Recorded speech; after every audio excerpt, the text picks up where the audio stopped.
Bienvenidos a Gente con Propósito. Esta es una conexión gracias a Miles Autosell. Miles Autosell fue fundado con la finalidad de ayudar a todas las personas a conseguir un vehículo en un lugar donde no te hagan trampas y donde te sientas en confianza. Este es un dealer donde usted conseguirá lo que usted necesita, el financiamiento, la ayuda, la asesoría, todo para que usted haga realidad su sueño de tener el carro que necesita. Muy buenas noches, bienvenidos a su programa Gente con Propósito, de aquí desde los estudios de BN The Network en Miami Beach. Tenía tuve 2 semanas que no pude estar aquí en los estudios por compromisos profesionales como conferencista, pero gracias a Dios estamos de vuelta y regresamos con todo. Y además con una invitada de lujo en el día de hoy, como es Laura de Rosa, internacionalista y experta en todo lo que es la consultoría política, que nos va a ayudar a entender muchas cosas que en este momento estamos viviendo los venezolanos. Usted sabe la línea editorial de este programa, Gente con Propósito. Aquí el objetivo es tratar de que nos podamos calibrar, nos podamos nutrir de la mayor cantidad de herramientas psicoemocionales para poner en práctica nuestros conocimientos, nuestra formación. Todo profesional, independientemente a lo que se dedique, no tengo dudas que necesita una férrea formación psicoemocional para poder llevar al máximo su conocimiento al campo de trabajo y para poder optimizarse, potenciarse y tratar de tener el mayor performance posible, la mayor capacidad y el mayor nivel posible en eso que va a desempeñar. Y ese es el objetivo de cada programa, de este programa, Gente con Propósito, y hoy no va a ser la excepción. Vamos a hablar de nuestra Venezuela. Por supuesto, como siempre lo digo, este es un programa que está siendo visto por distintos hermanos en América Latina. Sé que nos siguen desde Ecuador, desde Perú, desde Chile, desde Argentina, desde aquí de los Estados Unidos, por supuesto, desde muchos otros países, pero dada la situación que se vive en Venezuela, los últimos programas lo vengo enfocando en esa realidad. Y yo sé que los principios, los conceptos, las reflexiones, las opiniones que aquí se estén dando le va a servir a su propia realidad también. Y yo sé que mucha gente en el mundo, indistintamente de su nacionalidad y de sus características, tiene el firme propósito de apoyar y respaldar la situación de los venezolanos para poder salir y librarnos de esta penuria desde el punto de vista sociopolítico, sociocultural, yo diría que hasta socioespiritual y sociopsicológico. Y para eso vamos a tener hoy una invitada para adentrarnos en el tema. Yo quiero que usted le avise a algún familiar, recuerde, agarre su cuaderno, su lápiz, tome nota porque va a haber información muy valiosa a lo largo del programa. No solamente vamos a tener más herramientas para estructurarnos desde el punto de vista emocional, para contrarrestar la frustración, la ansiedad, la tristeza, la desesperanza, la angustia, sino que vas a tener información muy calificada para que puedas tener más respuestas ante las múltiples preguntas que hoy tenemos los venezolanos. Los venezolanos hoy tenemos más preguntas que respuestas. Y eso potencia la angustia y en consecuencia potencia la frustración y en consecuencia genera victimización, y si eso no le damos un parado caemos en la tristeza y caemos en la depresión, y eso es lo que hay que evitar. Hay que evitar bajo todo punto de vista. Yo decía en un programa, y me voy a cambiar de cámara, señor director, yo decía en un programa este fin de semana al que me invitaba el ciudadano Leopoldo Castillo, que de manera muy disciplinada este régimen ha sabido generarle un estrés postraumático a la sociedad venezolana. Y eso lo dije teniendo clara 2 grandes consecuencias de lo que puede ser el estrés postraumático en una persona, si lo hablamos desde el punto de vista psicológico. 2 de las grandes consecuencias son, una, que la persona puede entrar en negación para tratar de protegerse del dolor que esa situación le genera, o puede caer en lo que se llama adormecimiento, o el anestesiar esa situación traumática nuevamente como un mecanismo de defensa para protegerse ante el dolor. Y yo citaba, que por cierto la tuvimos aquí, una especialista en psicología clínica, que me decía que en una oportunidad tuvo un paciente, una niña, que por mucho tiempo fue violada, y esa niña le contaba a esta profesional cómo llegó un momento que mientras la vejaban y la ultrajaban, abusaban de ella, ella decía que no sentía nada. Y la doctora nos explicaba aquí que el cuerpo, nuestra estructura fisiológica, tiene mecanismos para defendernos ante el dolor. No solamente hay mecanismos psicológicos, también hay mecanismos fisiológicos que de alguna manera nos permiten defendernos ante aquello que nos está invadiendo y nos está haciendo daño. La misma explicación la podemos llevar al campo social. Venezuela ha sido ultrajada, Venezuela ha sido lastimada, Venezuela ha sido vejada, Venezuela ha sido violada por una cuerda de malandros, de sinvergüenzas, de forajidos que se han aprovechado del poder para llevar adelante sus planes personales, sus planes particulares, en donde lo que siempre se ha buscado, lamentablemente, y mucho más en estos últimos 8 o 10 años, es enriquecerse ilícitamente para poder cumplir sus objetivos personales. Es por eso que ante este régimen se necesita de toda la unión del pueblo venezolano, pero una unión que no solamente esté fundamentada, que es fundamental e importante, que es la fe, que es la determinación, que es la actitud, pero también el conocimiento. Por eso voy a hacer un esfuerzo grande de traer personas, como por ejemplo la que vamos a tener esta noche, que es nuestra querida Laura, para que nos dé el conocimiento, para que lo combinemos con nuestra actitud y con nuestro optimismo y con nuestra esperanza, y esa combinación nos permita tener mayor control de nuestra mente y nuestras emociones.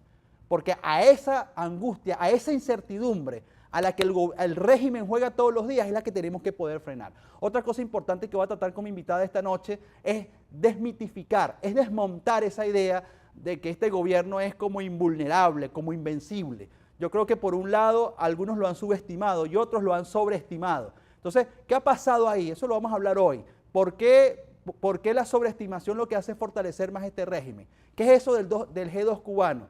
¿Qué es eso de todas estas prácticas de amedrentamiento? Y cómo los ciudadanos podemos reaccionar ante esta situación. Por un lado están los actores políticos representados por el presidente Guaidó haciendo lo que les corresponde hacer. Por otro lado está la comunidad internacional apoyando este esfuerzo y por otro lado tiene que estar la ciudadanía, tiene que estar usted pendiente, claro, cuál es su rol, cuál es su función y cómo, algo importante también que vamos a manejar hoy con la invitada, cómo filtrar la información que recibimos.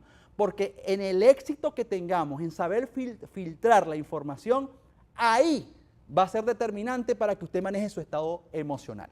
Entonces, le voy a pedir al señor director que me coloque las primeras láminas para entonces darle entrada a nuestra invitada. Y así comienzo. Dice, hoy, según el Foro Penal, hay 911 presos políticos.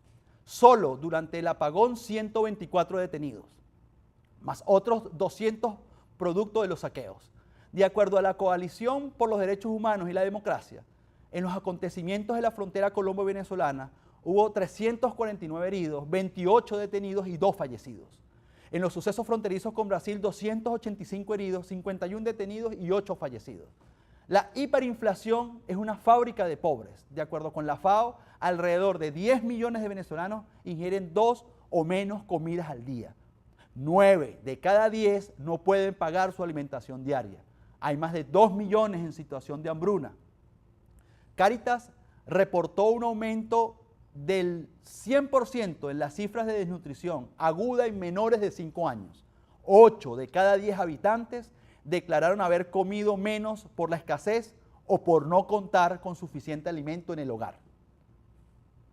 El estudio de la UCB, UCAP, y USB prueba que alrededor de 3 millones de jóvenes en edad de estudiar están fuera del sistema educativo y la matrícula se reduce en unos 40.000 estudiantes al mes. Los docentes enfrentan un déficit salarial que supera el 90% con respecto al valor de la canasta básica. Para ingresar a la educación superior se está exigiendo el carné de la patria. La CEPAL explica que cada trimestre se deforestan 200 hectáreas en el arco minero del Orinoco. Provea señaló que hay alrededor de 500.000 casos de malaria durante el 2018 y que la falta de operatividad en los hospitales llega hasta un 90%. Al dramático cuadro social, al que se añade la crisis eléctrica, la falta de agua y el caos del transporte, lo acompaña la división de la institucionalidad política. 2 presidentes, parlamentos, tribunales supremos y fiscales. Si no se resuelve pronto, el colapso será más que definitivo Y tal como lo relata el Evangelio de Marcos, si un país está dividido contra sí mismo, no podrá mantenerse en pie. Las violaciones sistemáticas de la Constitución han acabado con el pacto social, ya han gobernado 20 años y la destrucción es general. Las cifras hablan por sí mismas. Ponga su cargo a la orden, renuncie por el bien de Venezuela. Esto está sacado de la cuenta @Tahir y Mérida y el hashtag me niego a entregarte Venezuela. Lo quise traer porque me gustó muchísimo, una gran profesional venezolana que colocó esto en sus redes y quise tenerlo como entrada para entonces poder recibir a nuestra invitada de esta noche. Permítanme, bueno, antes de presentarla, quiero hacer un pequeño comentario. Todo eso que está allí para mí resume, seguramente faltaron algunos datos y algunas consideraciones, lo que está pasando en Venezuela. Eso que acabo de leer es razón suficiente para que usted, para que yo, para que todos hagamos el mayor esfuerzo posible para rescatar la institucionalidad, la gobernabilidad, y aunque suenen conceptos muy genéricos, pero que son fundamentales, la libertad, la igualdad y la democracia. Valores fundamentales que hoy los estamos viendo, porque a veces tú dices, ay, la democracia, ay, la justicia, ay, la libertad. Hoy nos damos cuenta lo vital, como el agua, como el alimento, lo es la justicia, lo es la libertad, lo es la democracia. Y eso hoy lo vemos amenazado, cada día lo vemos más afectado por un grupo minúsculo que a través del uso de las armas y de antivalores han querido saquear la institucionalidad y todo lo que significa un país y una sociedad. Pero por esa razón estamos aquí, por esta razón hacemos este tipo de programas, por esta razón todos y cada uno de nosotros de nuestras plataformas tenemos que hacer nuestros esfuerzos. Y para eso entonces voy a traer a la querida invitada de hoy, quiero presentársela. Por favor, señor director, permítame presentarla. Ahí está, se la presento, ahí está en una fotografía bellísima, nuestra querida Laura de Rosa. Laura de Rosa es internacionalista especializada en consultoría política y con conocimientos y trayectoria de inteligencia militar, petróleo y política internacional. Se encuentra escribiendo su primer libro sobre su experiencia personal dentro y fuera del gigantesco aparato estatal venezolano, incluido su paso por inteligencia militar, con todo lo cual ella concluye que ya aprendió en política ni con rojos ni con azules. Hace análisis muy agudos, sin duda, por eso está aquí en este programa hoy, de la situación actual en Venezuela, que difunde por sus redes, ya que insiste en que manejar la información coadyuva a eliminar la incertidumbre y la ansiedad en la población. Mi querida Laura, bienvenida al programa Gente con Propósito. Ya seguramente vas a aparecer en pantalla. Ahí estás. Bienvenida, querida. ¿Cómo estás? Gracias por aceptar la invitación. Sé que estás en México, pero gracias a Dios pudimos hacer la conexión. Bienvenida a este programa y bienvenida a la audiencia de Gente con Propósito. Hola José Jacinto, gracias por la invitación y un saludo para ti y para toda la audiencia donde están, porque sé que están regados por todo el mundo y bueno, los saludo donde estén. Fíjate que cuando leía tu síntesis, porque esa es la síntesis de tu currículum, hablabas de que la información ayuda precisamente a liberarnos o a combatir la ansiedad, esa ansiedad producto del no saber qué va a pasar. Ansiedad es el potenciador de la frustración. Precisamente ansiedad es sentir que no sé qué va a pasar. Laura, dame tu reflexión y visión general sobre lo que está ocurriendo en Venezuela. ¿Qué podemos esperar en los próximos días, en las próximas semanas? ¿Hacia dónde va todo esto? Bueno, José Jacinto, eso que tú acabas de decir es súper real. Dentro de los servicios que yo ofrezco en consultoría política, justamente de los productos que más se trabaja o que más piden es justamente los diagnósticos y los escenarios, o lo que nosotros llamamos prognosis. Entonces, cuando nosotros tenemos información y la información que tenemos es buena y es analítica, entonces allí es que se baja la ansiedad y se baja la incertidumbre. Esto es súper importante. En Venezuela estamos viendo algo que nosotros nunca habíamos visto y que no estábamos preparados para esto. No estamos preparados para esta situación. ¿Por qué? No solamente porque en nuestro imaginario no existía que las personas por las cuales nosotros votamos, las personas de las cuales son nuestros empleados, porque nosotros pagamos nuestros impuestos y nosotros le dimos el voto político para que ellos estuvieran allí, terminaran secuestrándonos. Y esto es sumamente importante, porque nosotros vamos a tener que reestructurar muy bien una vez que salgamos de esta pesadilla, y vamos a ver cómo la vamos a atravesar. Pero una vez que nosotros salgamos de esta pesadilla, nosotros vamos a tener que evaluar muy bien cuáles son los mecanismos por los cuales no puede volver a suceder esto no puede volver a pasar.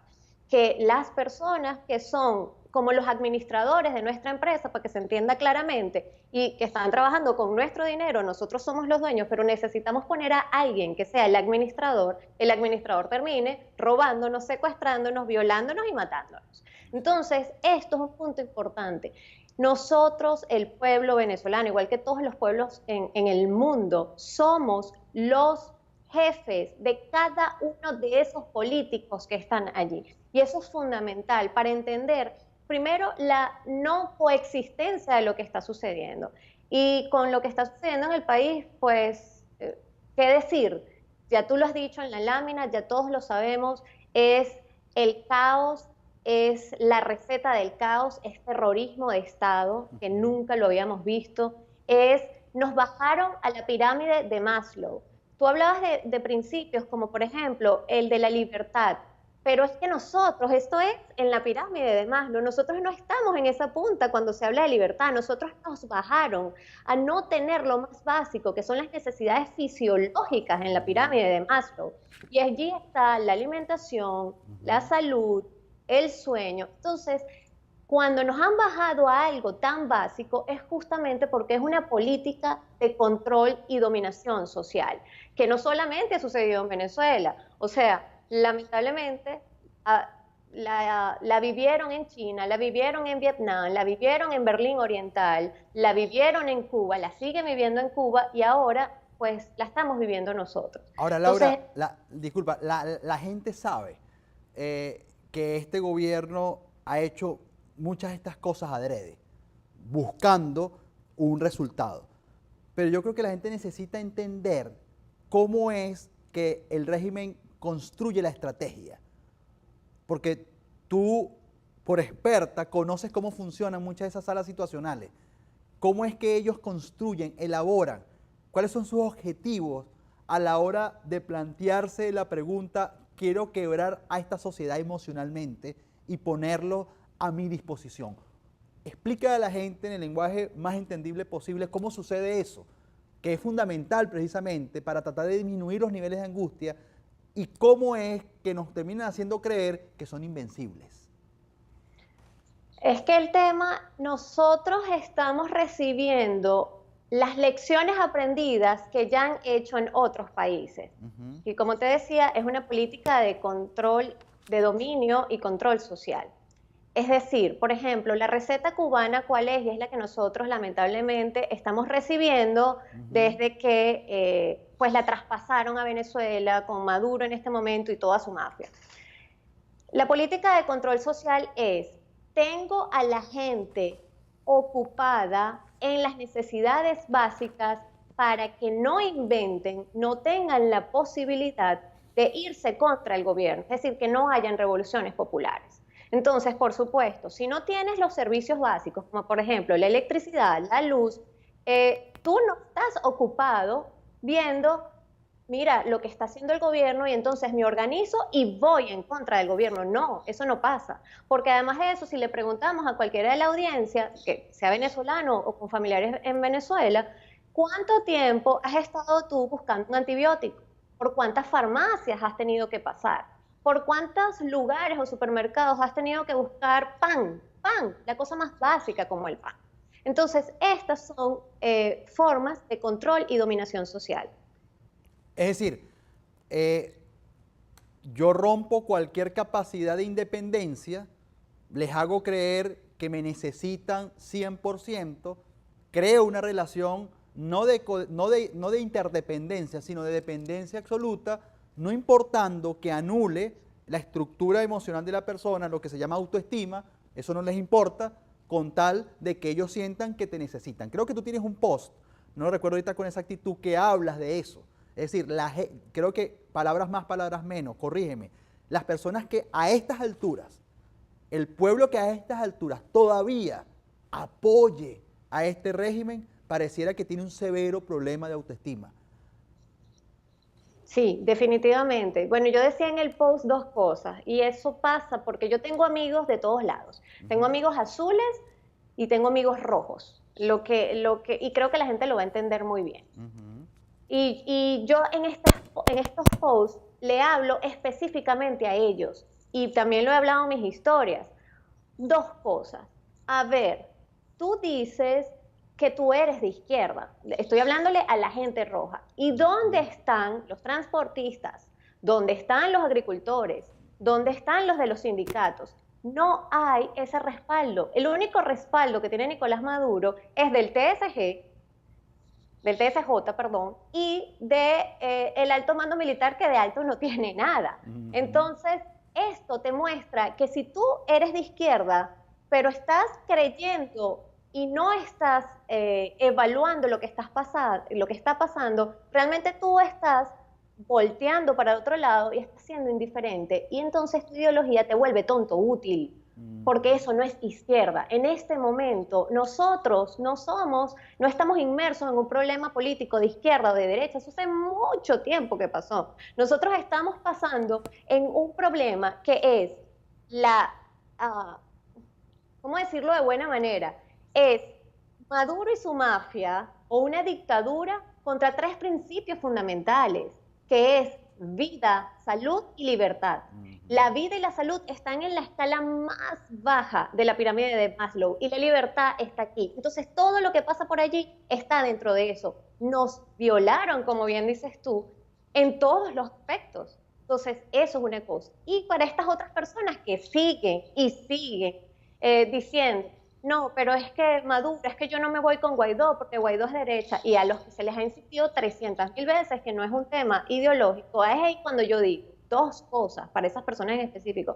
Uno, demuestran una autoestima muy baja porque ya se condicionaron, como se hace el condicionamiento aprendido, como se hace con los perros, el condicionamiento aprendido, se condicionaron de que son merecedores de lo que está pasando, pero lo otro es un síndrome de Estocolmo impresionante. O sea, porque si tú defiendes a tu secuestrador, pues estás bajo el síndrome de Estocolmo, pero...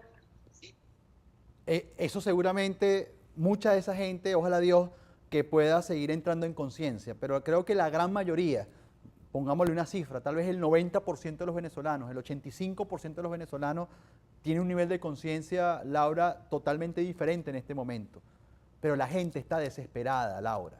La gente hoy en día en Venezuela está angustiada porque mañana no sabe cómo va a resolver, por ejemplo, el tema del efectivo para poder comprar algo o para poder comprar un medicamento. La gente hoy está angustiada porque hay demasiada incertidumbre y porque ya su salario se devalúa cada día, y no cada día, cada hora, dada la hiperinflación. Hay una angustia individual, colectiva, donde la gente tiene más preguntas que respuestas. Entonces, ¿qué tan responsables tenemos que ser en el manejo de información en este momento para que esa ansiedad, producto de esa profunda incertidumbre, la gente la pueda procesar de la mejor manera? ¿Qué recomiendas tú? Hablábamos fuera de cámara de algo que me pareció muy interesante, que tú me decías, la gente tiene que aprender a filtrar la información. Pero ¿cómo lo hace la gente más humilde, Laura? ¿Cómo la gente más humilde puede procesar esto? ¿Cómo explicar a la gente tal vez que no tiene altos niveles de educación que ese sistema lo que genera es más hambre y más destrucción, y que lo que hoy significa una dádiva que te da significa prácticamente la destrucción de tu vida y la de tu familia y la de todo un país? ¿Cómo la gente puede hoy filtrar información en medio de un país que tiene demasiado rumor, demasiada información por todos lados, y que muchas veces en vez de ayudar lo que hace es potenciar más la ansiedad, que lleva a la frustración, que lleva a la victimización, que lleva a la angustia, que lleva a la depresión?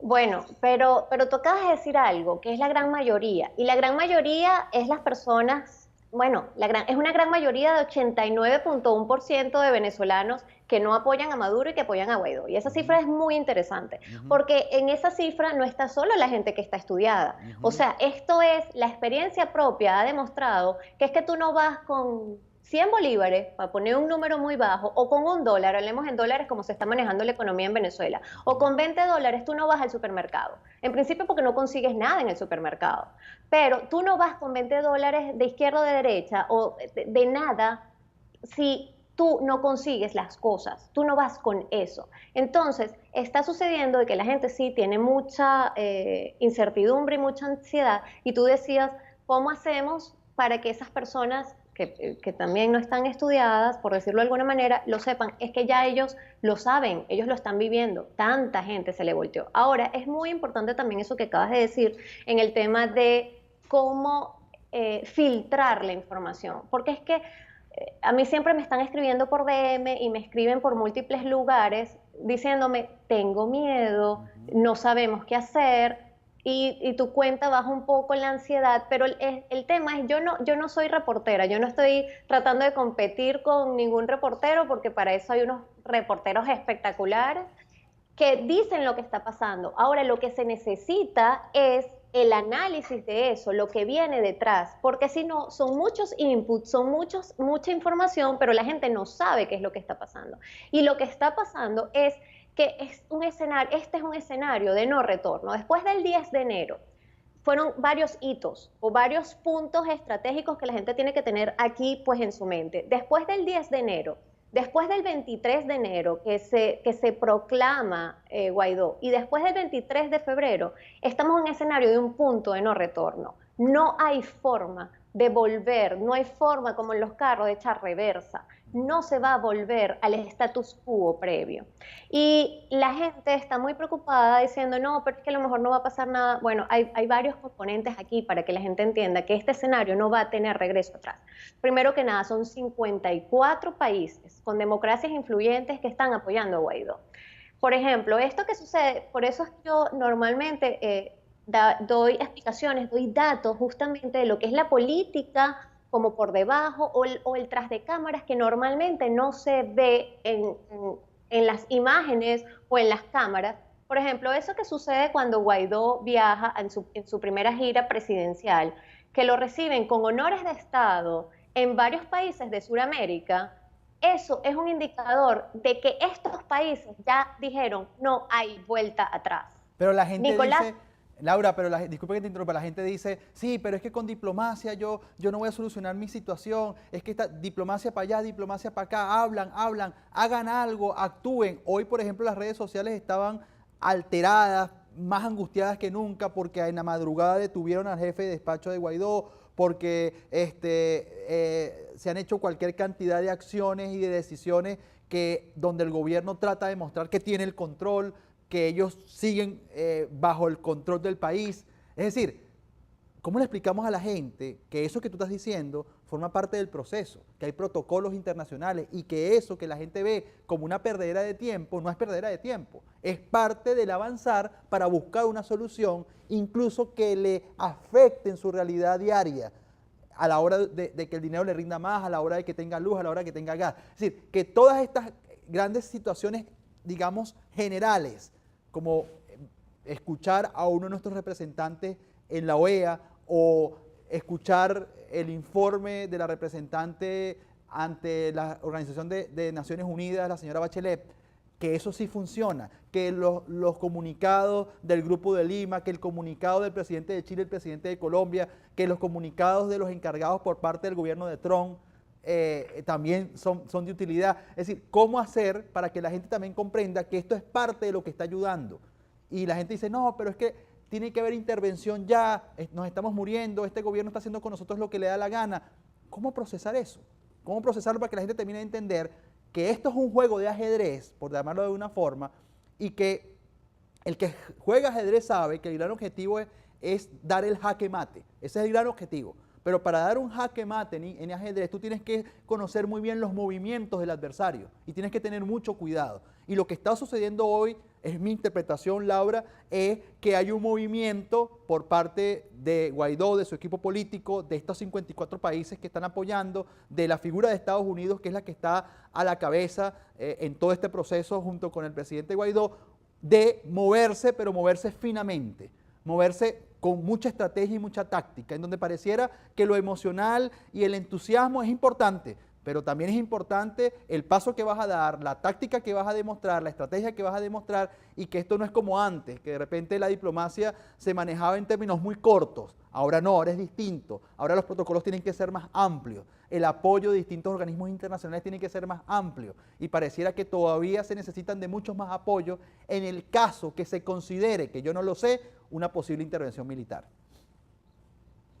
Bueno, has dicho un montón de cosas, estoy tomando nota porque me gustaría responderte unas cuantas cosas. Bueno, primero que nada, yo soy muy respetuosa y creo que todo el mundo tiene que ser muy respetuoso. Aquí yo, por ejemplo, no utilizo la palabra paciencia. Me parece, creo que alguna vez te escuché diciéndolo, esas son frases de carpintería. Eso de calma y paciencia, yo no lo uso. ¿Por qué? Porque el reloj en Venezuela está rodando, marcando horas y minutos de muerte, de gente muriendo por merma, de falta de medicina, por caquexia y por muchas otras cosas. Entonces uno tiene que ser muy responsable porque no se le puede pedir paciencia a la gente. Lo que sí hay que decirle a la gente son dos cosas, que es cautela y serenidad, porque se está trabajando. Y tú hablas, por ejemplo, del escenario internacional, de lo que está pasando, por ejemplo, con los voceros de Trump o de Estados Unidos, de lo que está pasando con Bachelet, que es la alta comisionada para Derechos Humanos de las Naciones Unidas, o lo que está pasando básicamente en los organismos multilaterales. Pero es que resulta que es que a nosotros no nos prestaban atención, para no decir la palabra, para no decir la frase. Tuvo que llegarse mucho más hasta este punto, y es doloroso decirlo, porque básicamente la ONU va a tener que también reformarse, porque es que los países se adelantaron y los regímenes dictatoriales evolucionaron, pero ellos todavía siguen con una pasividad que no puede ser, que está bien la diplomacia, y ojo, que yo lo digo como internacionalista, pero no necesita avanzar. Entonces, fíjate, desde el 2017 se está tratando de incluir el tema en el Consejo de Seguridad, y eso no había pasado. En el 2017 nos dijeron nanay, así tal cual, no dijeron así.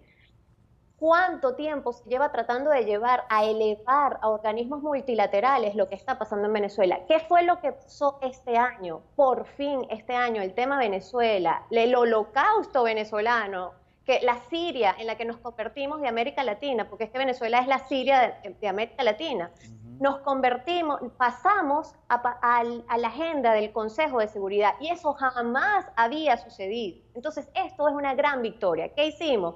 Que delante de 5 países y otros 10 itinerantes, que son los miembros, por fin se trató el tema. Ojo, esto es muy importante. Esto no es solamente el escenario de lo que está pasando en el territorio venezolano. Esto es una lucha también entre Occidente y Oriente. Esto es una lucha geopolítica internacional.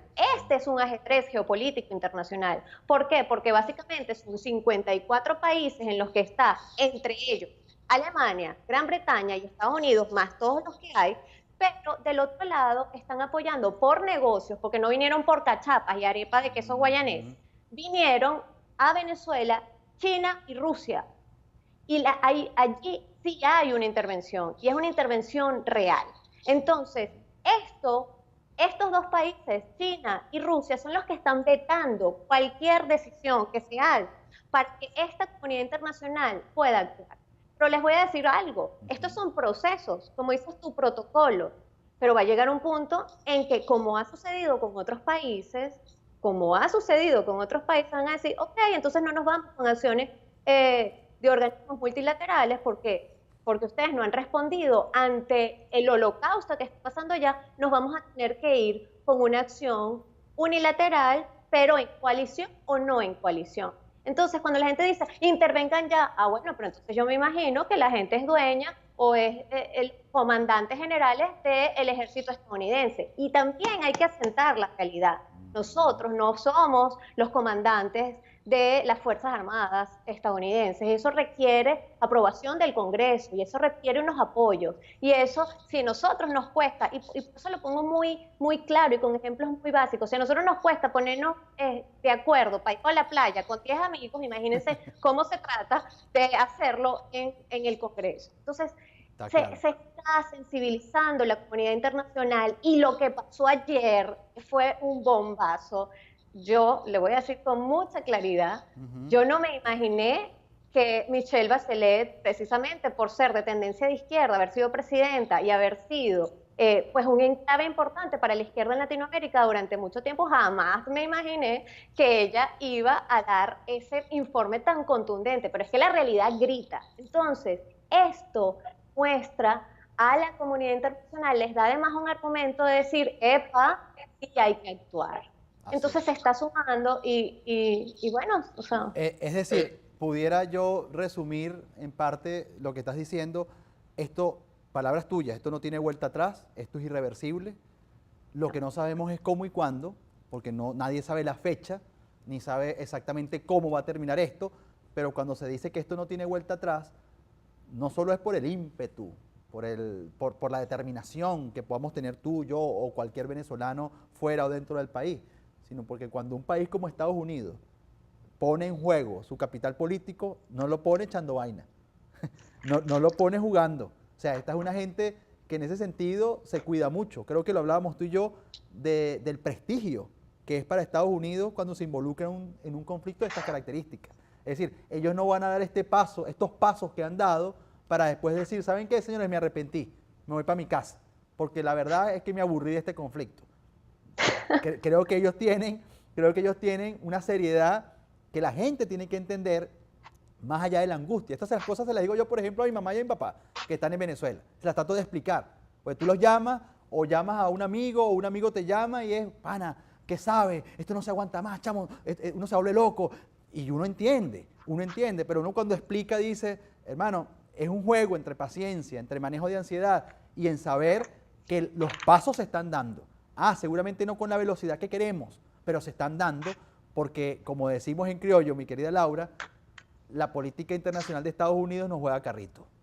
Ellos no están jugando carrito. Ellos saben quiénes son, saben hacia dónde van. Y lo más importante es que el liderazgo venezolano, político, a pesar de las muchas diferencias que la oposición ha exhibido en los últimos años, ese es otro tema para otro programa, la integración, la unificación, la cohesión que necesita mostrar el liderazgo, llamémosle democrático, para no llamarlo opositor, porque otra cosa que tú decías que me llamaba mucho la atención es que esto no es un tema político partidista. Es que lo que estamos viviendo hoy en Venezuela ya trascendió lo amarillo, lo rojo, lo azul. Esto se trata de algo ético-político, se trata de la propia vida. Entonces ya el escenario, Laura, creo yo que trascendió. Es decir, ya no es un tema de que no, es que yo estoy a favor de Guaidó porque yo soy de la tolda que él representa. Eso no tiene nada que ver. El día que nos liberemos de estos malandros, ese día todos vamos a volver a nuestras preferencias políticas y cada quien votará por quien quiera votar o no votará o manifestará lo que quiera manifestar. Pero ahorita no podemos pensar en eso porque estamos en otra etapa. O sea, la etapa de la diversidad política no la tenemos ahorita porque no tenemos un país normal. O sea, todo eso fue secuestrado.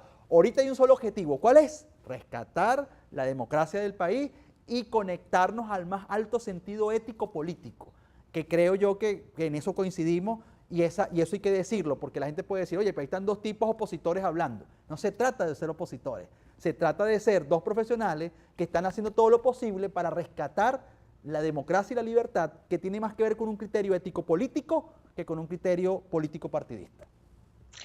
Cuando este tema se analiza bajo el lente de la pirámide de Maslow, entonces allí se cae cualquier argumento político, de izquierda o de derecha, de opositores o no opositores. No, aquí no están hablando dos opositores, para nada.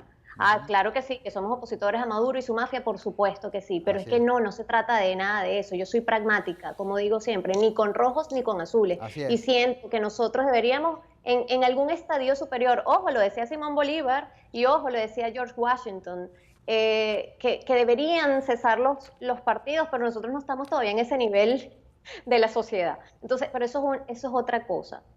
Cuando se analizan las cosas que están sucediendo en Venezuela desde la pirámide de Maslow, que nos bajaron a lo más básico, donde no tenemos alimentos, medicinas, donde no tenemos salud, no tenemos vida, ahí se entiende que por allí no va la cosa, no es nada ideológico. Tú decías algo también de que no se sabe cuándo va a ser. Y eso es muy importante porque yo decía el 23 de enero, el 23 de enero justamente les escribía por allí por Instagram. Allí les voy haciendo como microanálisis políticos, no en las historias, sino en los posts. Y yo les decía, yo no sé qué va a suceder el 23 de enero, o sea, hoy, 23 de enero. Estoy hablando del 23 de enero.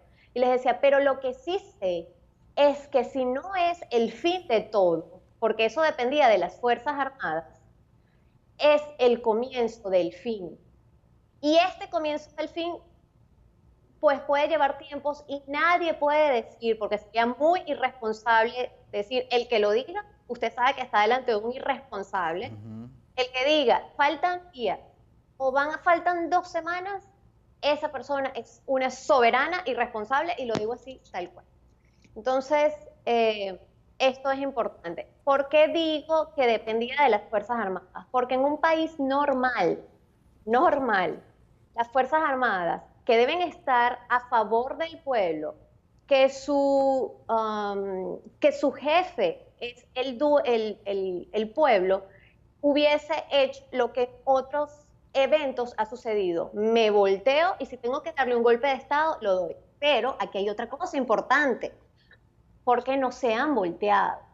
Y eso es parte de la receta cubana, que no se sabe, pero que es importante decirlo. Allí hay 2 cosas. En el momento en que se le elimina la institucionalidad a Laura, las personas. discúlpame. Vamos mejor a ver las láminas para que lo puedas explicar con las láminas directamente por el tiempo. ¿Ok? ¿Te parece? Claro que sí. Vamos a ver Sí. las láminas. Voy a pedir al señor director que me coloque la presentación y entonces tú vas a ir observando las láminas y la vas a ir explicando una a una y entonces lo contextualizas en base a la información para que la gente también lo pueda ver de manera visual. Bueno, fíjate este tweet que fue hoy de Marcos Rubio. Él habla que 3 cosas suceden a propósito del arresto del jefe del despacho de Guaidó. Lo primero es que el primer objetivo, la primera cosa, es que pueden estar plantando evidencias falsas. Lo segunda es torturar al señor Marrero para que dé falsos testimonios en contra de Guaidó. Y lo tercero es ir probando la respuesta internacional para calcular cuándo arrestar a Guaidó. O sea, son 3 hipótesis que coloca allí Marcos Rubio en base a lo que sucedió hoy. Bueno, sobre eso me vas a dar tu opinión, pero quiero, señor director, que sigamos viendo las láminas para que entonces una a una las vayas explicando. Y lo de Marcos Rubio, anótalo allí para que también me des tu opinión de lo que dijo hoy a propósito de la noticia que está fresca hoy en Venezuela. Bueno, ahí está, Laura. Vamos viendo lámina por lámina. ¿La puedes ver? Sí, la veo, Ajá. la veo. Ok.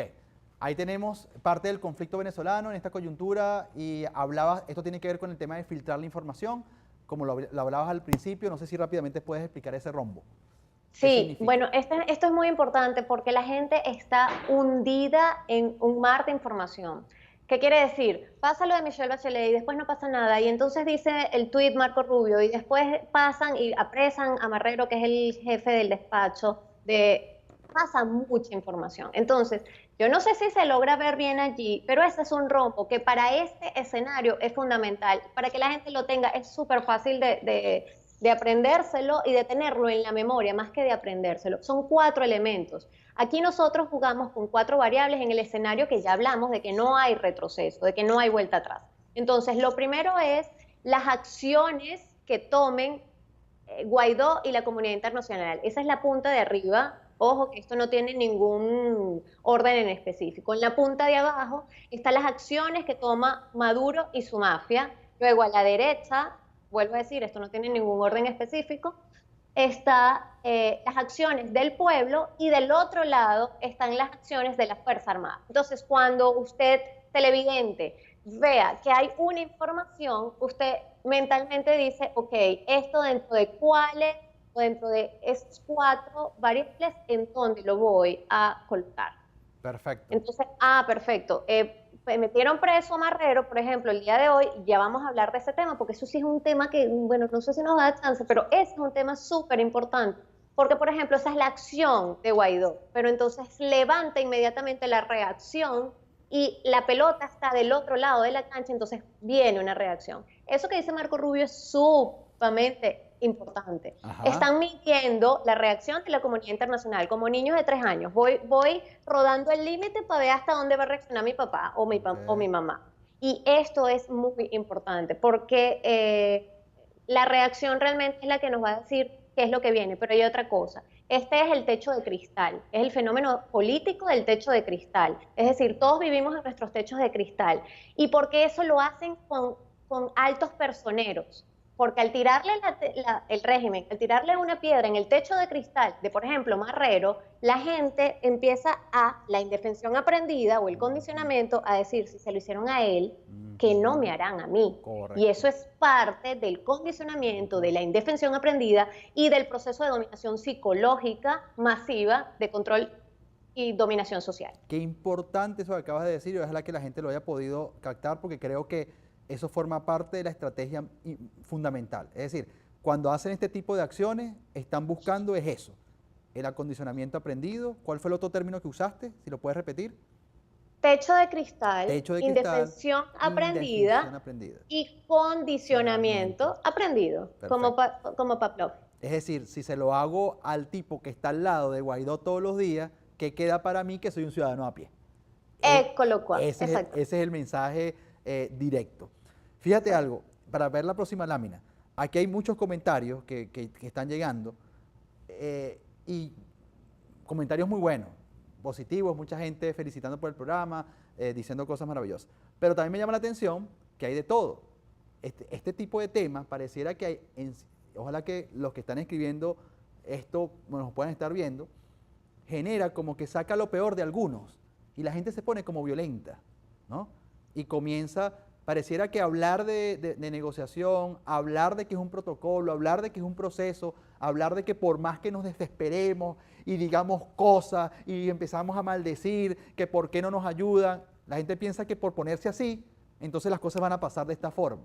Y cuando uno trata de explicar esto de manera muy profesional, porque es la verdad, hay que decir la verdad, la gente, algunas minorías que se expresan en los chats, se ponen como violentos, ¿no? En vocabulario, diciendo cosas como que, ok, si estás diciendo de que esto es paso a paso es porque entonces apoyas el régimen. Y eso es parte, no sé cuál es tu opinión, Laura, de lo que la gente tiene que transformar. Esa toxicidad, esa poca capacidad para filtrar, porque pareciera que a la gente, y más a nosotros los venezolanos, a algunos, y lo digo con responsabilidad, les gusta que le digan lo que quiere escuchar. Vivimos tiempos en los que tenemos que escuchar la verdad, y no porque Laura o yo la tengamos, sino porque es lo que está ocurriendo. Uno trata de traducir lo que realmente está sucediendo. Para eso nosotros nos hemos formado.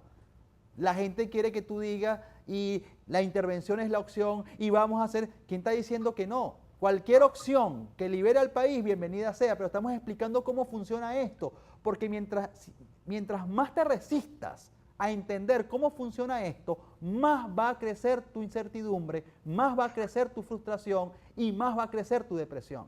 De eso es que estamos tratando de protegerte. A ti que te pones, que te descontrola, que comienzas a lanzar cualquier cantidad de palabras por redes sociales, reflexiona. Afortunadamente son la minoría, pero tienes que reflexionar, porque pasa en estos grupos, pasan con la gente que nos sigue, una minoría, y pasa en todas las redes sociales de cualquier influencia y de cualquier persona que tenga un programa de televisión. Esa realidad hay que cambiarla, porque si no, vamos a seguir siendo la misma sociedad que le encanta que le digan lo que quiere escuchar para que entonces aparezca otro Mesías que habla muy bello y lindo, que te conecte y después comienza a manipularte. Eso había que decirlo, como dice por ahí el amigo de Psicovivir. Sí. ¿Okay? Sigamos, señor director, con la próxima lámina para que aprovechemos los últimos minutos, por lo menos el tema. José Jacinto, dígame.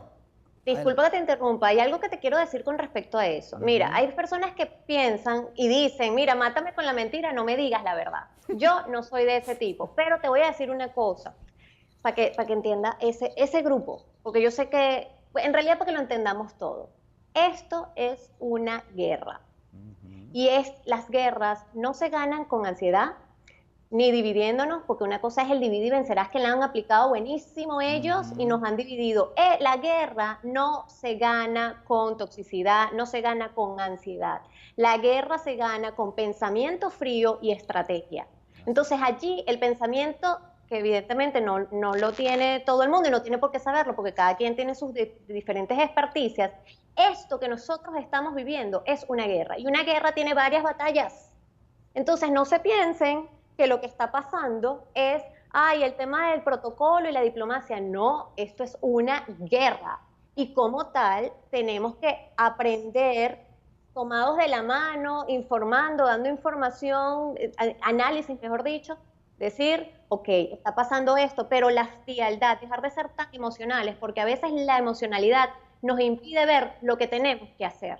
Y hay acciones contundentes que se están tomando. Y a lo mejor mientras yo estoy perdiendo el tiempo insultándote, me refiero a estas personas, que por cierto, eso a mí no me importa porque yo no soy monedita de oro para que le bien a todo el mundo, pero prefiero decirle lo que es la verdad. Entonces está pasando esto es un escenario de guerra, estas son varias batallas que estamos librando, y entonces empieza cada quien a analizar la información que le estamos dando y las herramientas que le estamos dando, por ejemplo, ese rombo mental para que digan, esto está pasando.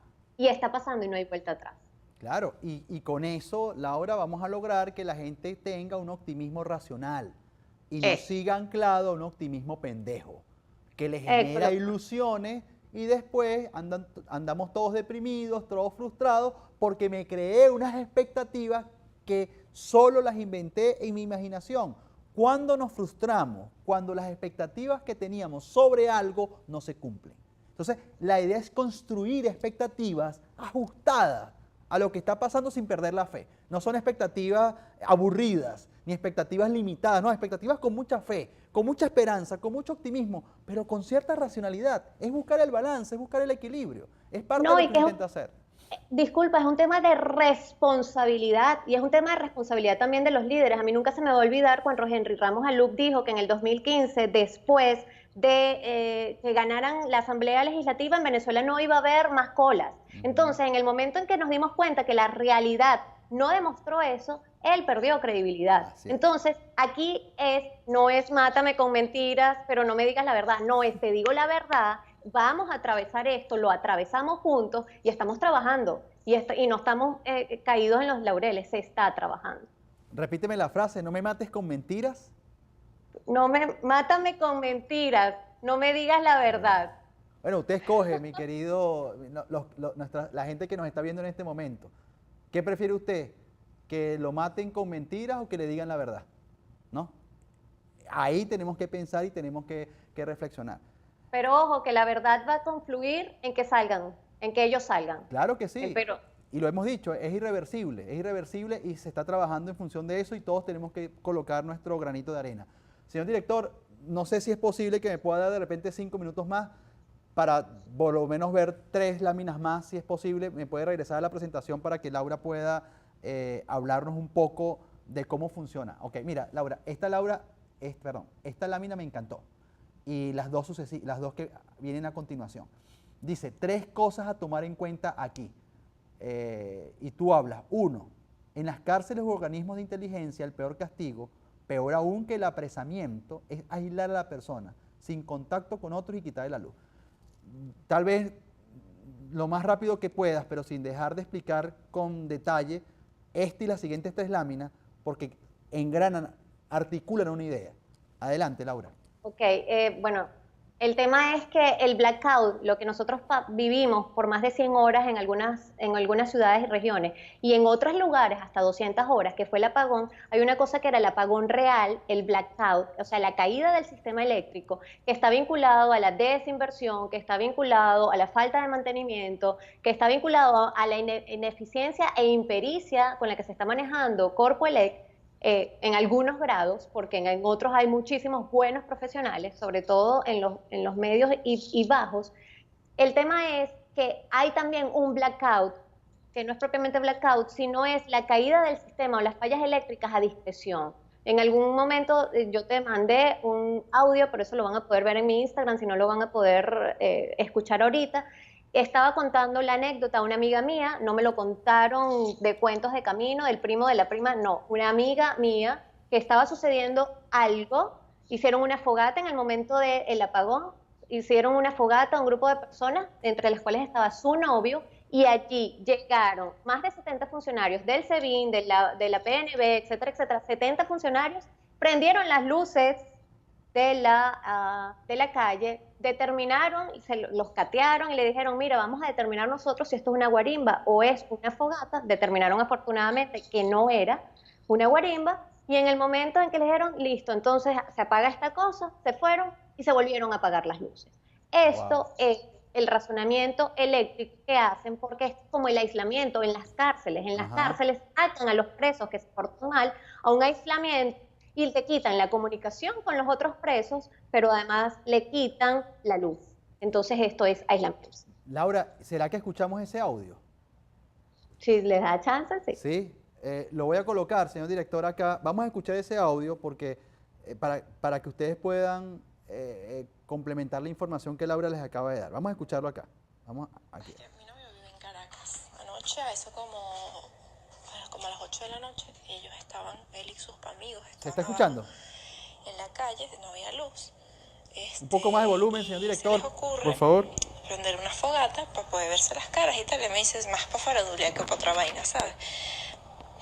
Prenden una fogata y no pasaron, me dicen que no pasaron ni 10 minutos y llegó el SEBIN, la Policía Nacional Bolivariana, Poli Caracas y los colectivos, todos con armas de guerra,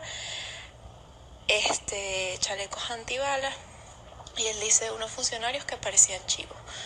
Me dice que al menos habían 70 funcionarios de los cuerpos de seguridad que les dijeron que ellos eran los que iban a decidir si eso era o no una guarimba. Afortunadamente decidieron que no era una guarimba, los revisaron y todo, pero además este detalle es importante. En el momento, muy segundos después que llega la policía, se prenden las luces de la calle, de la cuadra donde ellos estaban prendiendo la fogata. Bueno, afortunadamente no pasó nada, los revisan, todo esto, y se va la policía y todo este gentío, y se apagaron las luces de la calle otra vez. Parece mentira, pero es verdad, le pasó a mi novio, chama. Te lo creo, y te creo que lo que pasó después, es decir, que volvieran las luces y después las volvieran a apagar. O sea, te lo creo perfectamente. El que no cree que estamos en dictadura, ahora creo que lo va a empezar a entender. ¿Por qué? Porque tumbándonos las comunicaciones y la luz, como en un aislamiento, como se hace en las cárceles, es básicamente para quebrar a la gente. Bueno, ¿qué tal? Bueno, ese audio, Laura, complementa lo que tú acabas de decir. Es una cosa que es el blackout real y otra cosa son las fallas eléctricas a discreción. Y todo esto se hace para aislarnos, para atemorizarnos, para que la gente esté distraída, ¿no?, en resolver en el día a día y quite su mirada con respecto a lo que ellos estén haciendo y deshaciendo desde el poder donde se encuentran, ¿no? Tienen a la gente ocupada inventando, haciendo las velas con el aceite, el agua y el algodón. Tienen a la gente ocupada haciendo las velas con la papa. Entonces, tengo que resolver algo rápido de mi pirámide de Maslow, lo más bajo, de lo más básico que hay, para no irme en contra. Aparte de eso, el saqueo que se hizo en esos momentos de parte de Maduro y su mafia, de oro y un montón de cosas más, pues ya se lo podrán imaginar. El caos les favorece a ellos. Así es. Señor director, ¿seguimos con la otra lámina? Ok. Laura, la segunda lámina dice, salen los colectivos y las fuerzas públicas, ahora en conjunto, para lograr lo que en fenómenos políticos se llama la indefensión aprendida. Importante ese término, que lo puedan procesar, que lo puedan incorporar a sus conceptos, porque de esta forma trabaja esta gente. Indefensión aprendida. Traducción, el pueblo dice, estamos indefensos, no podemos hacer nada, aunque seamos más en número, porque ellos, aunque pocos, son los que tienen las armas. Así es. En rojo dice, fue lo que sucedió con los judíos frente a los alemanes. Ellos eran más en número, pero quienes tenían las armas eran los alemanes. Claro, adelante, claro. Laura. Es básicamente lo que estamos hablando. Nosotros ya llegamos al punto en que decimos, es que no podemos ir una molotov, una piedra contra balas. No, no se puede. Entonces estamos indefensos. ¿En qué momento recuperamos la confianza? Cuando la comunidad internacional y Estados Unidos empiezan a apuntalar, ojo, en conjunto, porque no estoy hablando solo de Estados Unidos, empiezan a apuntalar acciones, porque es que ya tú no le puedes pedir a un secuestrador, no le puedes pedir a un secuestrado que se salve a sí mismo. Cuando la gente dice, y cuando algunos países irresponsables dicen, no, pero nosotros no nos metemos, nos hacemos injerencia, nosotros no nos metemos en asuntos domésticos de otros países. No, es que tú no le puedes pedir a un secuestrado que se salve a sí mismo. No se puede ir molotov y piedra contra las armas que tienen ellos. Y después, cuando te meten preso, contra la represión y la tortura y todo lo que señaló muy bien ayer el exfuncionario de la DGCIN, los videos y todo lo que vio y plasmó en su informe Bachelet. Así es. Excelente. Vamos a la siguiente lámina, señor director. Quiero cerrar este punto, me parece importante. Esto de la indefensión, esto del caos.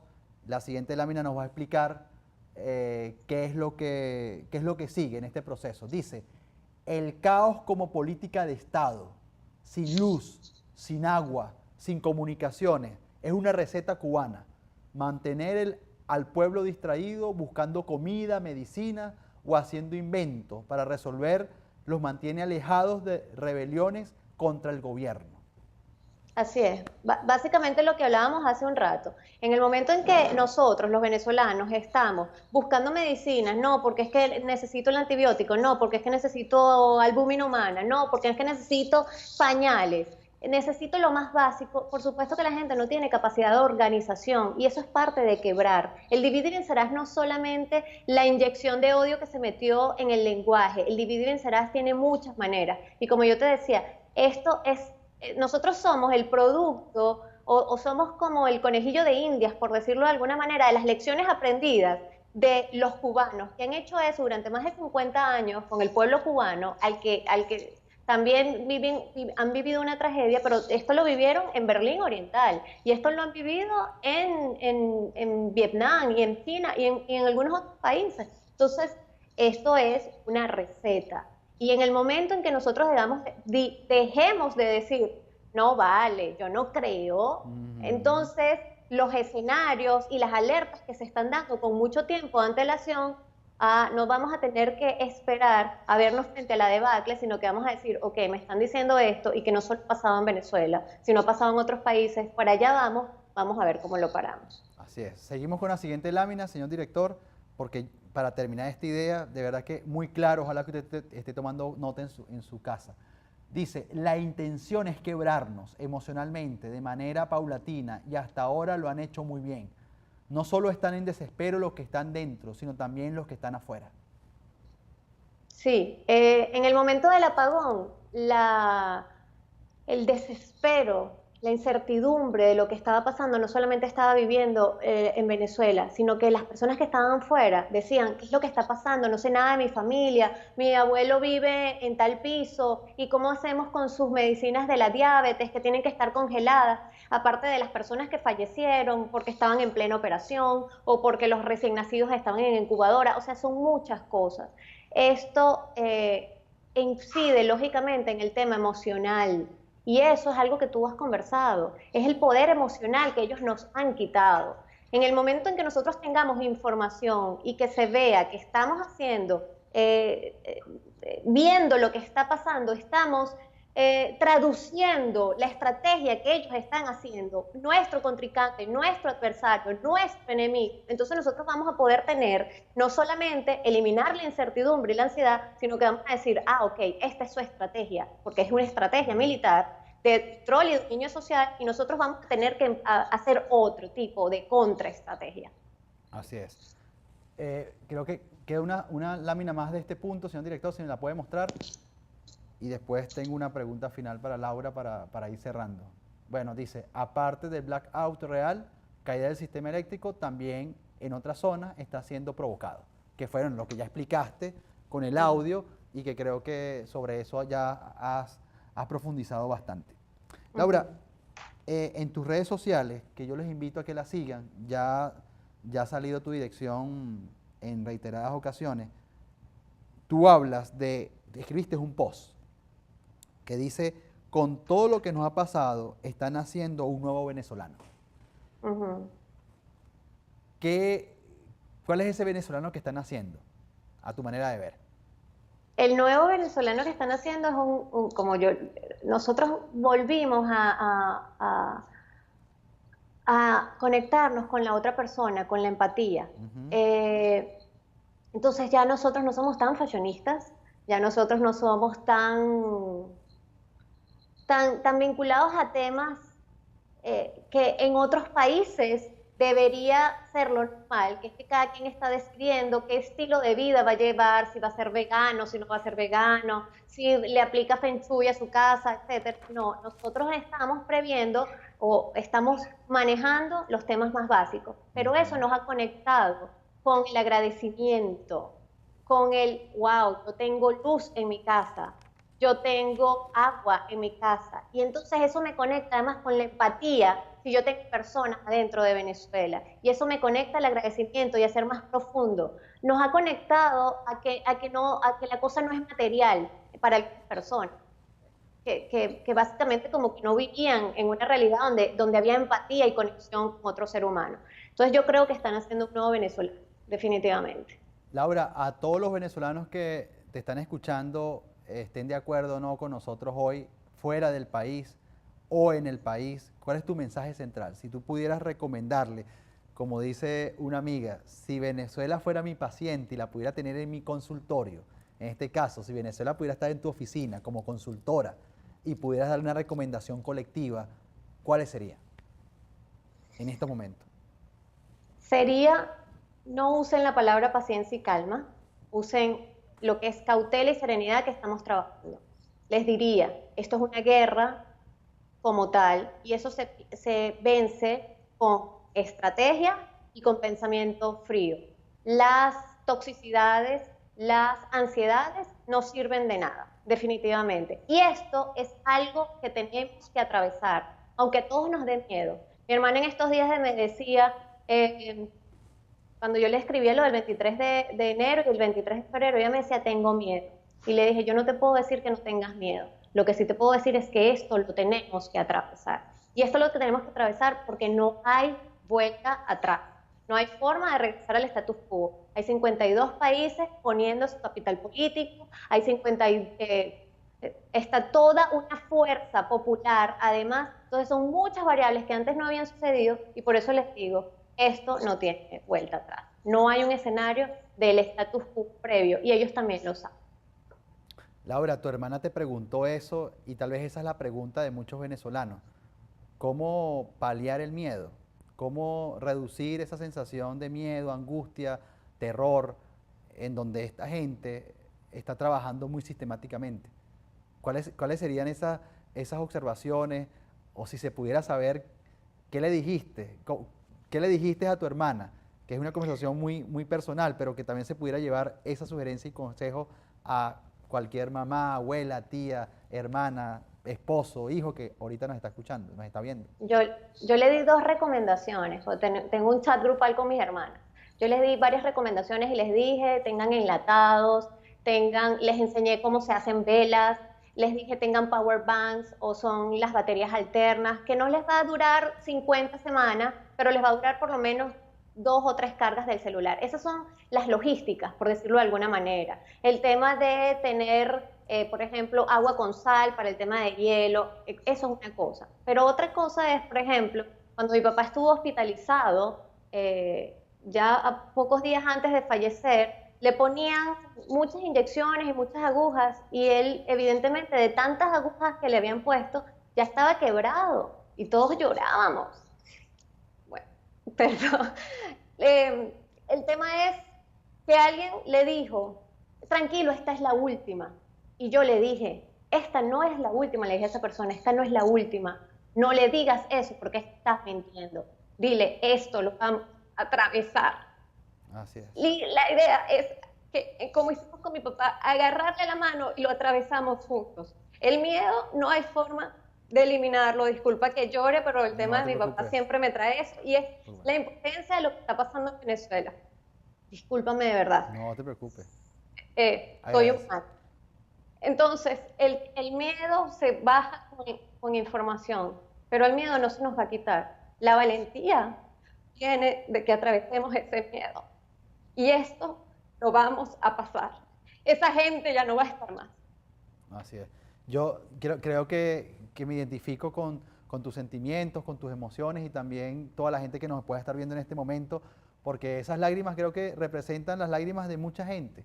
Unas lágrimas desde el dolor, pero también desde el optimismo. Unas lágrimas desde la tristeza, pero también desde la perseverancia y la determinación.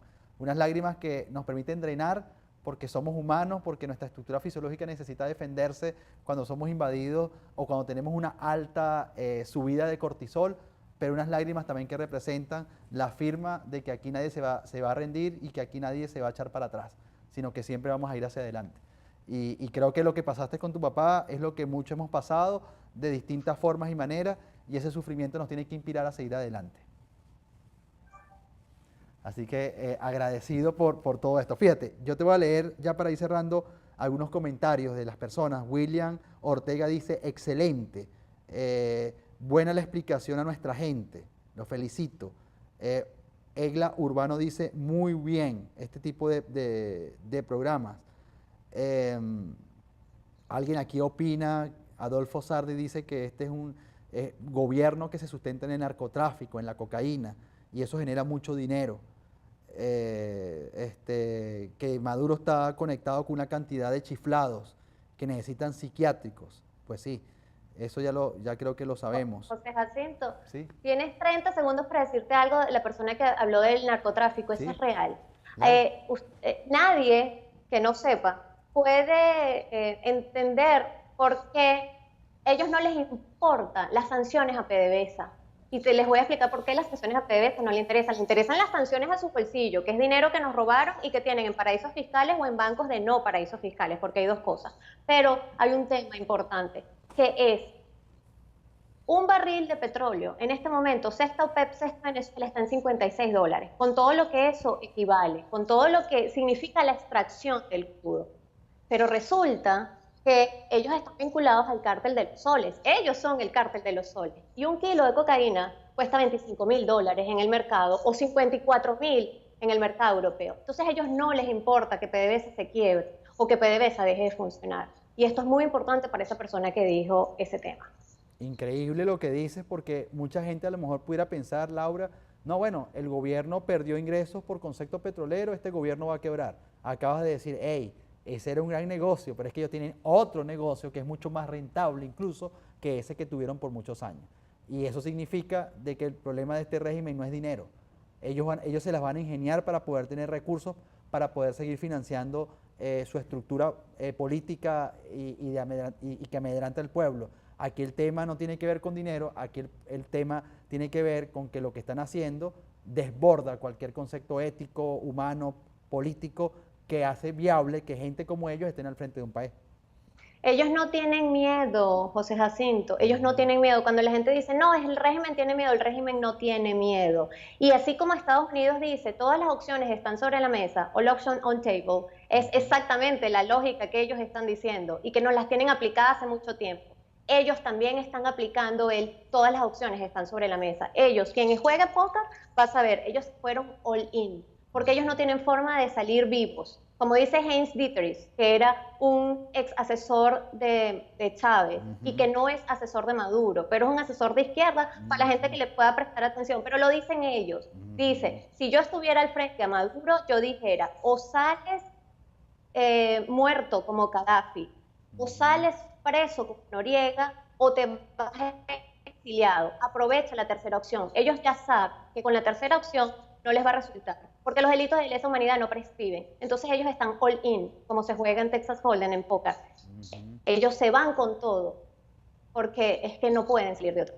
¿Puedes repetir la tercera opción, que no se entendió bien? La primera opción es como Gaddafi muerto, la segunda opción es como Noriega preso y la tercera opción es exiliado. Entonces, ellos saben que los delitos de lesa humanidad no prescriben y que en algún momento ellos van a tener que afrontar eso. Y aparte que tampoco les va a gustar ni les llama mucho la atención vivir en Rusia o en Cuba, porque es que resulta que hay 54 países que, por cierto, ahorita les están revocando las visas a sus familiares, lo cual les genera un conflicto familiar, les están empezando a sacar de sus países. Entonces, ¿a dónde van a vivir? ¿En Belarus, en Rusia o en Cuba? Así O es. en Angola. Así es, totalmente de acuerdo. Mira, ya para despedirnos, Víctor Iglesias Mendoza te manda saludos desde Perú. Dice, hola Laurita, te dice por acá. Imperio Cousi dice saludos desde Chile. Bueno, mucha gente está saludando. Dice Adriana Vira, dice a la invitada, ¿cuál es el nombre del complejo del individuo que ama a su secuestrador, por favor? Pregunta Adriana Vira. No es un complejo, se llama el síndrome de Estocolmo, que es después de mucho tiempo, eso lo puedes explicar muy bien tú, yo lo veo desde el punto de vista político, pero esto se vincula, lo político tiene mucho que ver con lo psicológico y lo social, la psicología de masas y lo sociológico, pero eso se llama síndrome de Estocolmo, que es cuando el secuestrado lleva tanto tiempo que empieza a fusionarse con el secuestrador y entonces los que lo tratan de defender o lo tratan de sacar de ese secuestro terminan siendo sus enemigos. Perfecto. Bueno, querida Laura, como se proyectaba, el señor director nos dio unos minutos más y todavía quedaron temas por abordar. Pero como esta no es la primera, esta es la primera pero no la última, ya tendremos tiempo para abordar otros temas y darle un seguimiento a lo que ocurre en nuestra querida Venezuela. Quiero darte las gracias por tu tiempo y gracias por haber compartido de tus conocimientos, de tu experiencia, pero principalmente de tu sensibilidad en estos temas que son tan importantes, porque es la mejor manera para que la gente que nos está viendo desde tantas partes del mundo se pueda conectar, no con palabras vacías, no, aquí creo que se habló desde el alma y desde el intelecto, y esa fusión nos hace seres, nos recuerda que somos seres espirituales en una experiencia humana. Tus palabras para despedir, Laura. Cautela y serenidad. Esto lo tenemos que atravesar y esto es un escenario que no tiene vuelta atrás. Así es. Y con esas palabras que las suscribo, me despido, mis queridos amigos, y nos vemos el próximo jueves con una nueva emisión de su programa Gente con Propósito desde aquí, desde Miami Beach, desde los estudios de BN The Network. Un gran abrazo. Bienvenidos a Gente con Propósito. Esta es una conexión gracias a Miles Autosell. Miles Autosell fue fundado con la finalidad de ayudar a todas las personas a conseguir un vehículo en un lugar donde no te hagan trampas y donde te sientas en confianza. Este es un dealer donde usted conseguirá lo que usted necesita, el financiamiento, la ayuda, la asesoría, todo para que usted haga realidad su sueño de tener el carro que necesita.